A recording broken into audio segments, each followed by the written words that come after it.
आडा पर्दा लाए कर रामानंद पूजनते, दास गरीब कुरंग छवि अधर धार कूदंत, अधर डाक कूदंत। जैसे मर्ग कूदा कर खड़े, कहते आडा पर्दा ला के रामानंद पूजंत। और गरीबदास साहिब जी जो परमेश्वर से परिचित हुए थे, परमात्मा गरीबदास जी को सतलोक लेकर गए थे, उनकी आत्मा को फिर वापस शरीर में छोड़ा था। उन्होंने आंखों देखा और पीछे का और आगे का दिव्य दृष्टि से सब विवरण परमात्मा की महिमा का ये आंखों देखा चित्रण किया। उस आधार से अगर गरीबदास जी कह रहे हैं कि ऐसे कूद रहा रामानंद जी कुटिया में जैसे मर्ग कूदा करे, गुस्से में कि तूने कैसे कह दिया। और कहता है कौन जात कुल पंथ है, कौन तुम्हारा नाम है, दास गरीब आधीन गति बोलत है बलि जाऊं मैं। अब गरीबदास जी कहते हैं वो परमात्मा बलिहारी था उस परमेश्वर पे 5 वर्ष की आयु में।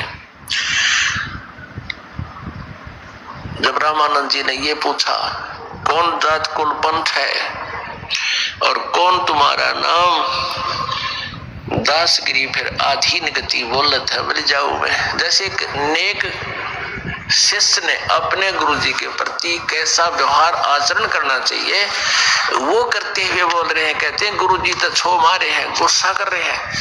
और परमात्मा कबीर जी आधीन्य से बोलते हैं और फिर सच्चाई बताते हैं। जात हमारी जगत गुरु परमेश्वर है पंथ, न्यू खड़े परमात्मा। दास गरीब लिखत पड़े मेरा नाम निरंजन कंत। परमात्मा ने सच्चाई कहनी थी। कहते हैं जात हमारी जगत गुरु, मैं पूरे विश्व को ज्ञान देने वाला हूं और परमेश्वर वाला मेरा पंथ है। ईश ईश्वर परमेश्वर। ईश तो ये ब्रह्म है, 21 ब्रह्मांड का स्वामी है, ब्रह्मा विष्णु महेश का पिता है। और ईश्वर ये परब्रह्म है जो 7 संग ब्रह्मांड का परमात्मा है, मालिक है, स्वामी है, प्रभु है। और परमेश्वर असंग ब्रह्मांड का स्वामी वो कबीर परमेश्वर है, वो परम अक्षर ब्रह्म है। गीता जी अध्याय नंबर 15 के श्लोक नंबर 16 और 17 में तीनों प्रभुओं का उल्लेख है। सरपुरुष ये ईश है, अक्षर पुरुष ये ईश्वर है। और 17वें श्लोक में 15वें अध्याय के में कहा उत्तम पुरुष है तू अन्य परमात्मा इति उदाहरते। ये लोक धर्म अविश्य विवर्ती अवेश्वर है, वो परमेश्वर है। गीता जी अध्याय नंबर 8 के श्लोक नंबर 1 में अर्जुन ने प्रश्न किया प्रभु जी आपने जो 7वें अध्याय के 29वें श्लोक में गीता जी में जिस तत्ब्रह्म के विषय में जानकारी दी है कि उसके जानने के बाद प्राणी फिर यहाँ जरा और मरण से छूटने का प्रयत्न करता है, किम तत्ब्रह्म। गीता ज्ञानदाता 8वें अध्याय के 3रे श्लोक में कहता वो परम अक्षर ब्रह्म है। गीता जी अध्याय नंबर 8 के श्लोक नंबर 5 और 7 में गीता ज्ञानदाता कहता मेरी भक्ति करेगा मुझे प्राप्त होगा, तो युद्ध भी कर और मेरी भक्ति भी कर। 8वें अध्याय के 13वें श्लोक में गीता ज्ञानदाता अपना मंत्र बताता है कि ओम इति एकाक्षरम ब्रह्म व्यवहारन माम अनुसमरण यह प्रयाति तजम देहम सयाति परमाम गतिम। माम ब्रह्म मुझ ब्रह्म का ओम यह एक अक्षर है, उच्चारण करके सिमरण करने का, और जो अंतिम श्वास तक शरीर छोड़कर जाते समय इसका उच्चारण करता हुआ शरीर छोड़ता है तो मेरे ओम नाम से मिलने वाली जो अंतिम उपलब्धि है उसको प्राप्त करता है परम गति।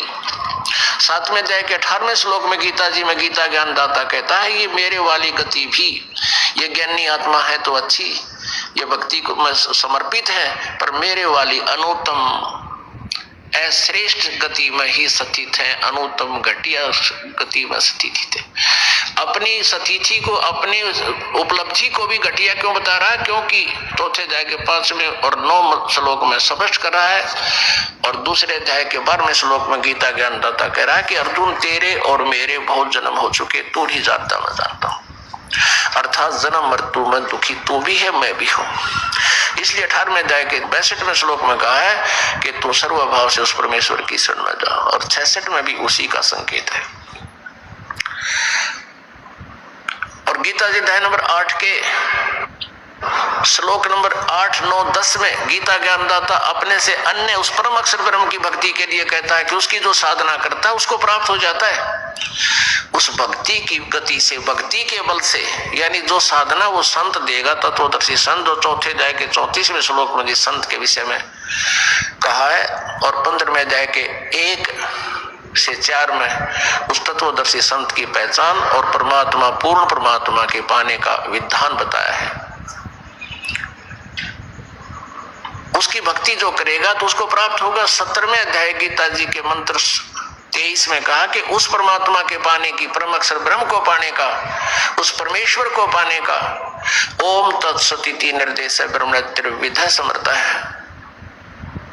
उस सच्चिदानंद घन ब्रह्म यानी परम अक्षर ब्रह्म परमेश्वर को पाने का वो 3 मंत्र का जाप है, जिसमें एक ओम जाप है ये ब्रह्म का, और जो तत् ये सांकेती है ये उस परब्रह्म का, ईश्वर, और तीसरा जो सत्य है वो गुप्त है, सांकेतिक है, वो भी ये दास बताएगा, वो परम अक्षर ब्रह्म का, वो परमेश्वर का।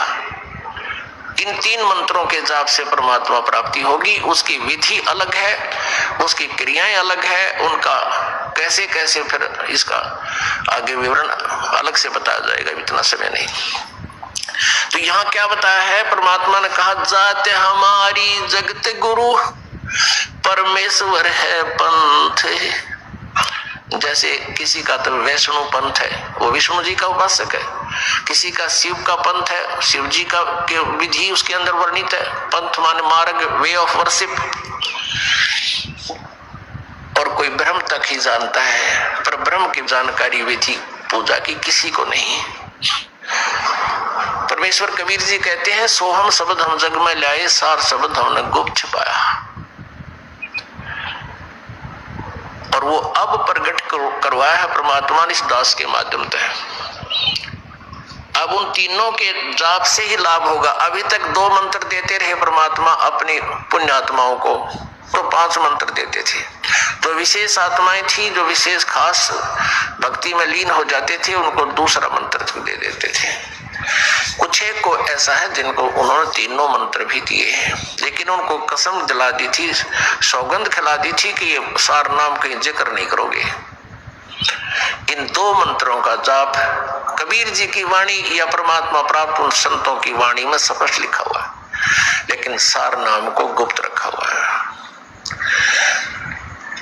तो कहने का भाव यह है कि क्या बताते हैं कि हमारा जो पंथ है, वे ऑफ वर्शिप है, वो ब्रह्म की भी नहीं, इसकी नहीं, ईश्वर की नहीं, हम परमेश्वर उस परम अक्षर ब्रह्म के पाने का मार्ग बताने आया हूं, वो मेरा पंथ है।